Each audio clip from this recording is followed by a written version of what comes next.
بسم اللہ الرحمن الرحیم۔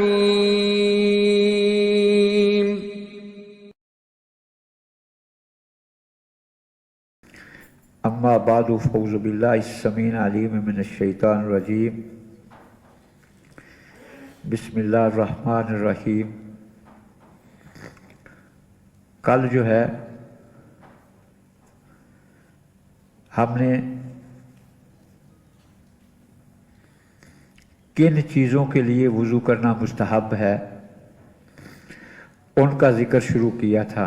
کچھ چیزوں کے لیے وضو کرنا واجب ہے اور وہ نماز ہے صرف جس کے لیے وضو کرنا واجب ہے،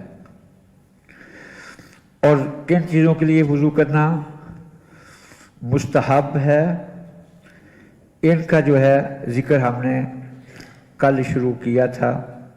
سب سے پہلی چیز جو ذکر کی تھی، جب بھی ہم اللہ کا ذکر کرنا چاہیں تو مستحب یہ ہے کہ پہلے ہم وضو کر لیں۔ ویسے اللہ کا ذکر ہر وقت جائز ہے، رسول اللہ صلی اللہ علیہ وسلم ہر حالت میں اللہ کا ذکر کیا کرتے تھے، لیکن مستحب ہے کہ جب بھی ہم نے اللہ کا ذکر کرنا ہو تو اس سے پہلے جو ہے ہم وضو کر لیں، یہ مستحب ہے۔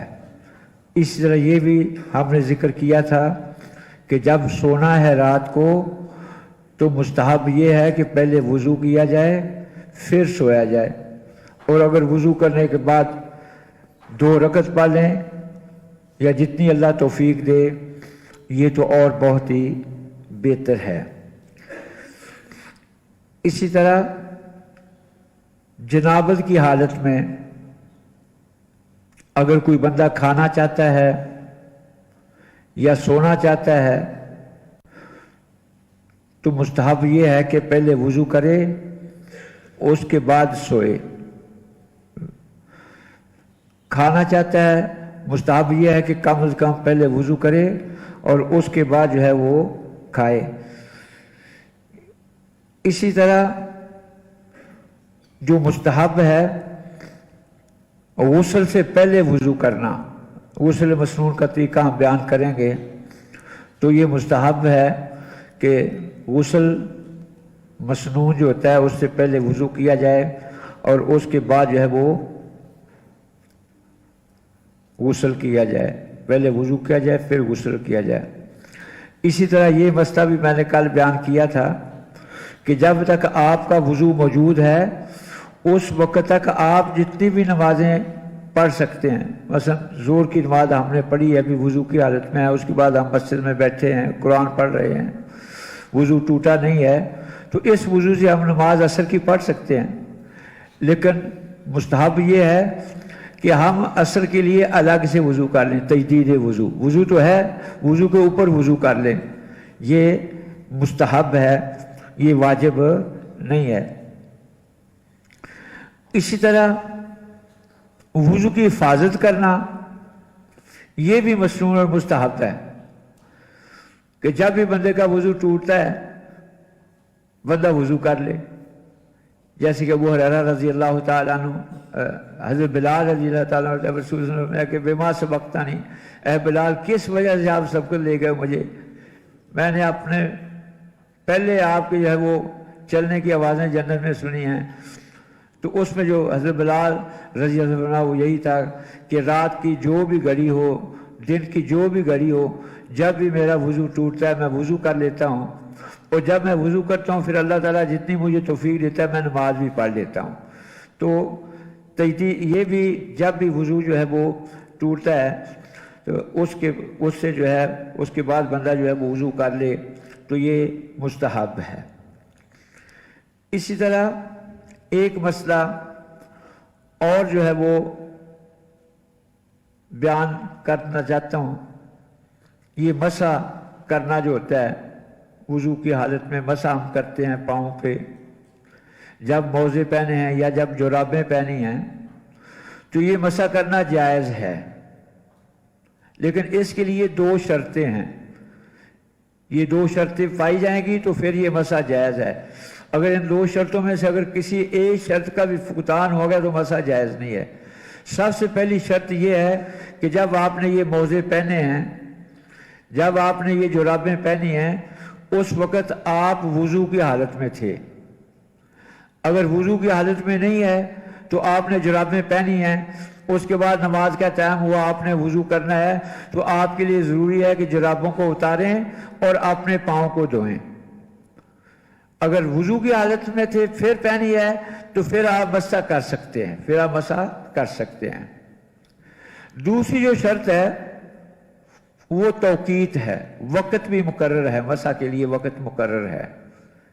پاؤں دھونا تو ساری زندگی ہم پاؤں دھوتے ہیں وضو جب کرتے ہیں تو، لیکن مسح کے لیے دوسری شرط ہے وہ اس کے لیے وقت بھی مقرر ہے۔ جو مقیم ہے، مسافر نہیں ہے، اس کے لیے صرف اور صرف ایک دن اور ایک رات مسح کرنا جائز ہے۔ جب ایک دن ایک رات پورا ہو جاتا ہے اس کے بعد آپ کے لیے ضروری ہے کہ آپ یہ اپنی جرابیں اتاریں، موزے اتاریں، اس کے بعد وضو کریں، پاؤں دھوئیں، اس کے بعد دوبارہ ان کو پہنیں، تو پھر آپ کے لیے ایک دن کے لیے اور آگے جائز ہو جاتا ہے۔ اگر آپ مسافر ہیں تو پھر شریعت نے سفر کی حالت میں اس پہ زیادہ رعایت دی ہے، وہ 3 دن اور 3 راتیں ہیں۔ اگر آپ سفر کر رہے ہیں، سفر میں ہیں، تو پھر آپ کے لیے یہ جو مسح کی مدت ہے وہ 3 دن اور 3 راتیں ہیں، 3 دن اور 3 راتیں ہیں۔ اس کے بعد جو مسئلہ ہم نے ابھی بیان کرنا ہے یہ غسل کا ہے۔ یہ غسل بھی ایک تو اس کا ہم صحیح طریقہ بھی بیان کریں گے، دوسرا یہ بھی بیان کریں گے کہ جس طرح نماز کے لیے وضو واجب ہوتا ہے اسی طرح غسل بھی واجب ہوتا ہے۔ کچھ حالتوں میں غسل واجب ہوتا ہے۔ مسلمان کے لیے ضروری ہے کہ جب ان کیفیات میں سے کوئی کیفیت ہو تو اس کو چاہیے، اس پہ لازمی ہے کہ وہ غسل کرے۔ سب سے پہلی جو ہے وہ چیز جو ہے خروج المنی ہے۔ یہ مذکر کے لیے بھی ہے، مؤنث کے لیے بھی ہے۔ اگر منی خارج ہو گئی ہے تو غسل واجب ہو جاتا ہے، الا کہ کوئی مرض کی حالت میں ہو، تو جب کسی مرض کی وجہ سے کوئی ایسا مسئلہ ہے تو پھر جو ہے اس سے جو ہے وہ غسل واجب نہیں ہوتا، صرف وضو ہی واجب ہوتا ہے۔ اسی طرح جب خاوند اور بیوی جماع کرتے ہیں، اگرچہ منی کا خروج نہیں ہوا تو غسل واجب ہو جاتا ہے، غسل واجب ہوتا ہے، دونوں پر واجب ہے کہ وہ غسل کریں۔ اسی طرح یہ دونوں چیزیں عورت کے ساتھ خاص ہیں۔ کسی عورت کو حیض آ جاتا ہے تو جب وہ حیض سے پاک ہوتی ہے تو اس کے لیے واجب ہے کہ وہ غسل کرے۔ اسی طرح کسی عورت کو نفاس آتا ہے تو اس کے لیے اس پر واجب ہے کہ وہ غسل کرے۔ یہ ان حالتوں میں غسل جو ہے وہ واجب ہوتا ہے۔ اسی طرح اگر کافر جو ہے وہ اسلام لانا چاہتا ہے تو اس پہ واجب ہے کہ پہلے وہ غسل کرے اور اس کے بعد اسلام میں داخل ہو۔ اسلام و کافر ہیں، یہ کفر ارتداد، یہ مرتد ہوا ہے، اسلام میں داخل ہونا چاہتا ہے، اس کے لیے بھی ضروری ہے، اور اصل میں کافر تھا پھر اسلام میں داخل ہونا چاہتا ہے، اس کے لیے بھی ضروری ہے کہ وہ غسل کرے اور اس کے بعد وہ اسلام میں داخل ہو۔ اسی طرح غسل واجب ہوتا ہے جب بندہ فوت ہو جاتا ہے، جب موت آ جاتی ہے تو موت سے غسل واجب ہوتا ہے، موت سے غسل واجب ہوتا ہے۔ پہلے جتنے بھی غسل ہیں وہ بندہ خود کرتا ہے، لیکن اب جب مر جاتا ہے خود تو غسل نہیں کرتا، لیکن اس کا غسل واجب ہوتا ہے، الا کہ شہید جو ہوتا ہے مارکے کے اندر اس پہ غسل واجب نہیں ہے، اس پہ غسل واجب نہیں ہے، اور باقی اس پہ غسل واجب ہے۔ اور یہ غسل کون دے گا؟ مانا حق کو بھی غسل میت، سب سے زیادہ حقدار کون ہے جو میت کو غسل دے؟ آج ہمارے اندر جو ہے وہ جہالت ہے، ہم جو ہے کوئی عیدی پہ چلے جاتے ہیں، کوئی چھیپا پہ چلے جاتے ہیں، کوئی مولوی صاحب کو بلا لیتے ہیں، کوئی کسی مسجد کے خادم کو بلا لیتے ہیں، حالانکہ جو اس غسل کا جو سب سے زیادہ حقدار ہے وہ مرنے والے کا سب سے زیادہ قریبی ہے۔ القریب اولا بے قریب ہی، کہ جو سب سے زیادہ اس کا قریبی ہے وہ اس کو غسل دے، وہ اس کو غسل دے۔ اب ظاہر ہے جو قریبی غسل دیتا ہے جس طریقے سے وہ ہر چیز کا خیال کرے گا، دوسرا کبھی بھی ممکن نہیں ہے کہ وہ ایسے کرے۔ تو اس لیے یہ اگر کوئی فوت ہوتا ہے تو غسل دینے کے لیے جو اس کا زیادہ قریبی ہے اسی کو چاہیے کہ وہ اس کو غسل دے، لیکن ہر جنس جو ہے وہ جنس کو ہی غسل دے گی۔ مذکر مذکر کو غسل دے گا اور مؤنث مؤنث کو، بھائی بھائی کو، باپ بیٹے کو، بیٹا باپ کو، یہ غسل دیں گے۔ اور عورتوں میں بھی ایسے ہی ہے، عورت عورت کو غسل دے گی، الا کہ خاوند اور بیوی ہیں، ان میں سے اگر کوئی فوت ہوا ہے تو جائز ہے کہ خاوند اپنی بیوی کو غسل دے سکتا ہے اور بیوی اپنے خاوند کو غسل دے سکتی ہے، اور باقی خاوند اور بیوی کے علاوہ مذکر مذکر کو غسل دے گا اور مؤنث مؤنث کو غسل دے گا، لیکن اس میں ضروری یہ ہے کہ قریبی ہو، یہ اولا ہے اور یہ افضل ہے۔ اسی طرح کچھ حالتوں میں غسل واجب تو نہیں ہوتا، مسنون ہے، جیسے سنن الوضو آپ نے بیان کی ہیں، اس طرح مسنون غسل بھی ہیں، جیسے جمعہ کا غسل ہے، بعض نے تو اس کو واجب کہا ہے، بعض نے کہا کہ جمعہ کا غسل ہے یہ بھی واجب ہے، لیکن صحیح بات یہ ہے کہ جمعہ کا غسل جو ہے یہ مسنون ہے۔ ایک بندہ جمعہ پڑھنے کے لیے غسل کر کے آتا ہے، ایک بندہ بغیر غسل کے آتا ہے، تو جو غسل کر کے آتا ہے اس کا جو ہے ثواب زیادہ ہے بنسبت اس کی کہ جو غسل کے بغیر جمعے کے لیے آتا ہے۔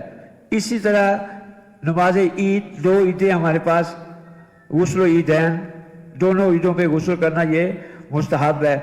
اسی طرح اگر کسی کو جنون آ جاتا ہے، کسی کو بے ہوشی طاری ہو جاتی ہے، تو مستحب یہ ہے کہ جب اس کی کیفیت صحیح ہو جائے، یہ جو غشی طاری ہوئی تھی، یہ جو بے ہوشی ہوئی تھی، اس سے اس کو افاقہ ہو جاتا ہے، تو اس کے بعد مسنون یہ ہے کہ وہ غسل کر لے، یہ واجب نہیں ہے۔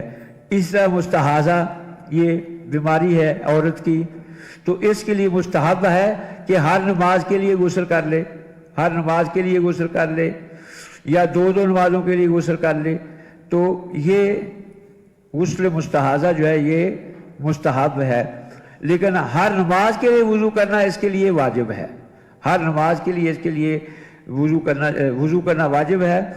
اس طرح غسل احرام ہے، اللہ توفیق دے کہ اللہ ہمیں لے جائے حج کے لیے، عمرے کے لیے، تو جب احرام باندھنا ہے تو احرام سے پہلے غسل کرنا یہ مستحب ہے۔ اسی طرح دخول مکہ، جب مکہ داخل ہونا ہے اس سے پہلے اللہ میسر کر دے تو غسل کر لے، تو یہ بھی مستحب ہے۔ غسل دخول مکہ، یہ چیزیں جو ہیں یہ مستحب ہیں، جن حالتوں میں وضو کرنا مستحب ہے، مسنون ہے، اس میں ثواب زیادہ ہوتا ہے۔ تو انشاءاللہ ابھی کل جو ہے ہم جو ہے غسل مسنون کا جو ہے وہ صحیح طریقہ بیان کریں گے اور اس کے ساتھ تیمم کے احکام بیان کریں گے۔